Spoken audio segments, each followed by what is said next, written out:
On the last What If video, King Vegeta put Kakarot through numerous numbers of brutal training sessions. However, Kakarot still did not awaken to any hidden latent power, and King Vegeta was pissed off. How could one of his sons be so talented and yet his other son be so useless? So he decides to give up and sends Kakarot away to a low power level planet and tells Kakarot that he doesn't want to see him ever again. And unfortunately, this act actually saves Kakarot's life. So on Earth, Kakarot meets Grandpa Gohan and decides that he will actually live with Grandpa Gohan. After all, he had no other place of residence on this foreign planet. Grandpa Gohan was more than happy to incorporate Kakarot into his life. Over the next few years, Kakarot lives a happy life together with Grandpa Gohan. Grandpa Gohan was more than surprised to hear that Kakarot came from a martial arts background, and all the techniques that he had taught Kakarot were learned almost immediately. Kakarot was a prodigy, and Grandpa Gohan was happy that he was training the next generation.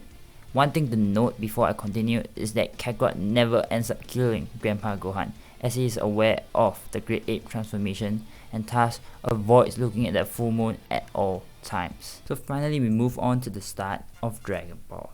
Kakarot meets Bulma, and after getting permission from Grandpa Gohan, they move on to find the 7 Dragon Balls. During the start of his journey, Kakarot encounters Turtle and Master Roshi, who bestows upon him the Nimbus Cloud. Master Roshi was very surprised that Kakarot had the ability to ride it. Afterwards, Kakarot ends up meeting Yamcha and beats the heck out of him. Afterwards, Kakarot moves on to Fire Mountain, and in order to get the Dragon Ball hidden within the Fire Mountain castle, they seek help from Master Roshi, who ends up using the Kamehameha technique to blow up Fire Mountain. This allows them to get the Dragon Ball, and Kakarot even learns the Kamehameha almost immediately, a technique that Master Roshi had spent many years developing. Master Roshi was very impressed with Kakarot and decides that he wanted to take Kakarot as a student under the Turtle Hermit School. Kakarot agrees and tells him that he will go to Kame House after finding the 7 Dragon Balls. However, their journey will no longer be so smooth sailing. After all, Yamcha and Puar were at the back, disrupting their progress, and they would soon meet an adversary that they do not want to cross. Will they be able to get the 7 Dragon Balls and make their wish? Well, you have to find out today on Dragon Ball.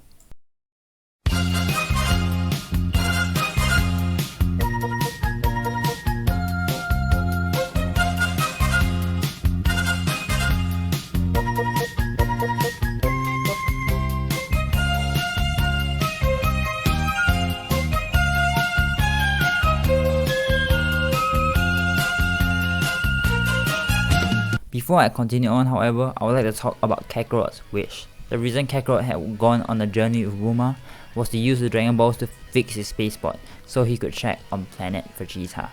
Even though he doesn't have much emotional connection with the planet, he still wanted to see whether the planet was doing well. What he doesn't know is that Frieza had already destroyed planet Vegeta. Well, we just have to continue on. Afterwards, Kakarot manages to defeat Monster Carrot, and he even makes a temporary alliance with Yamcha and Puar. As they continue on their journey, Shu ends up attempting to steal the Dragon Balls for Pilaf. However, he was halted by Kakarot, who immediately notices the absence of the Dragon Balls and chases after Shu. Shu was panicking as Kakarot slowly caught up to him using the Bujitsu flying technique, finally catching up to him and knocking him onto the floor. Shu was being After being threatened by Kakarot, Shu ends up telling Kakarot their entire plan to steal their Dragon Balls and wish to rule over the world.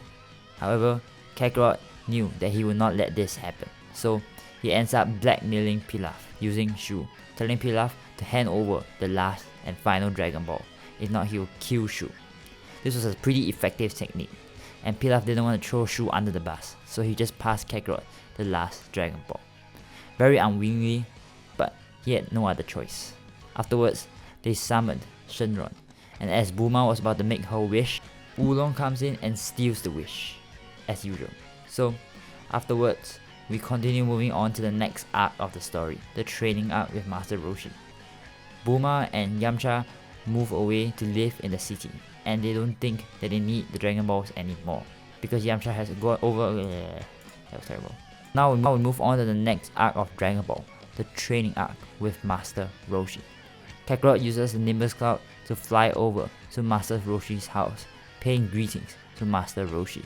However, their reunion was interrupted by another student who wants to train with Master Roshi, none other than Krillin. After a few weeks of training, both Kakarot and Krillin have made significant progress, especially Krillin, who wants to catch up to Kakarot's skill and power. However, Master Roshi noted that Kakarot was already stronger than he is, and tells Kakarot that he has nothing left to teach him. In just a few weeks of training, Kakarot has already mastered the turtle style technique. However, he tells Krillin that he will have to stay to polish up on his techniques, as his fundamentals were still very shaky. So we move on to the next part of the story, the 21st World Tournament. So let's start off with the first round, who's Krillin against Bacterian. Krillin has been trying to catch up with Kakarot this entire time, and has thus made significant progress in his training with Master Roshi, allowing him to defeat Bacterian with ease. The next round is Yamcha against this man known as Jackie Chun. Yamcha was confident that he was able to defeat this old man. What he didn't expect was that this old man's power and skill eclipsed him in every regard. Yamcha had also wanted to catch up to Kakarot and had begun his own training. However, despite the intense training he has put himself through, Jackie Chun was just superior in every aspect. Jackie Chun was pretty impressed by Yamcha's power, so he decides that after the tournament, he will extend an offer to Yamcha to become his student as well. Of course, not under the disguise of Jackie Chun, but in his real identity of Master Roshi. The next match is Kakarot against Giran, the dragon dinosaur thing. However, we all know that Kakarot is really strong at this point, and even stronger than Master Roshi. Thus, he's easily able to knock out Giran in one punch. The last and final match of the quarterfinals is none other than Nam versus Grandpa Gohan. Nam was strong and young, and Grandpa Gohan was skilled and old, and they both traded many hits during this fight, seemingly equal in their power and skill. Nam, however, was desperate to win. He needed the money to save his village. Grandpa Gohan could see it on Nam's face. He knew that Nam was here for a noble reason, so he decides to jump out of the arena, forfeiting against Nam, allowing Nam to be the victor.